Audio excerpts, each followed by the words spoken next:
গত রবিবারের মতো আজ অর্থাৎ রবিবার বন্ধ থাকবে দ্বিতীয় হুগলি সেতু এবং কোনা এক্সপ্রেসওয়ের যান চলাচল।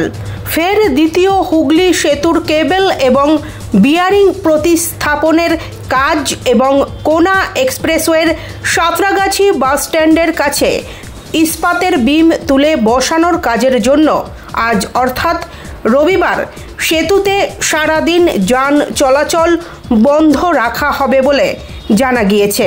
হাওড়া সিটি পুলিশ এক নির্দেশিকায় জানিয়েছে যে রবিবার ভোর 4টে থেকে রাত 9:30 পর্যন্ত বিদ্যাসাগর সেতু এবং কোনা এক্সপ্রেসওয়েতে যান চলাচল বন্ধ থাকবে।